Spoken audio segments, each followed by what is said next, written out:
Are there signs before a blower control board fails that allow preventive maintenance to avoid breakdowns? A blower control board often gives warning signs well before complete failure if you know what to watch for.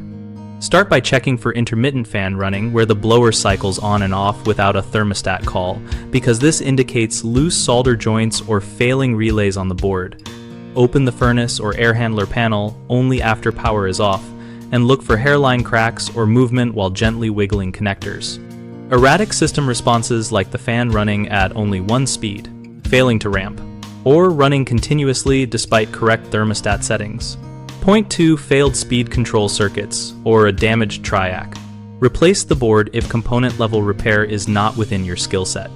Visible scorching or burn marks on the board around resistors, connectors, or relay terminals usually mean overheating from a failing component or an electrical short.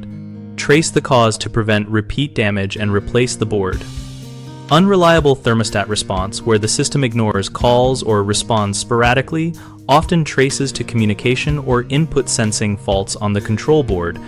Verify low voltage supply at the board terminals and test the incoming signal wires for continuity and proper voltage before replacing components. Use a multimeter to confirm 12 volt, 24 volt, or other expected control voltages before diagnosing further.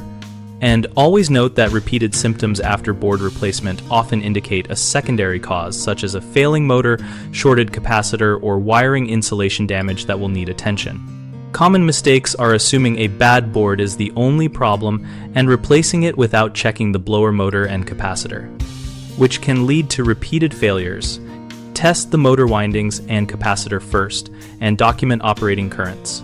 Another issue is ignoring subtle intermittent symptoms until a total failure occurs. Perform periodic visual inspections for discoloration and smell, and verify control voltages during both idle and active cycles to catch drifting components. A third concern is attempting live soldering or board repair without proper electrostatic discharge protection and diagnostic experience, which can damage sensitive components. If you are not experienced with electronics troubleshooting, remove power and consult a qualified technician to avoid causing more harm.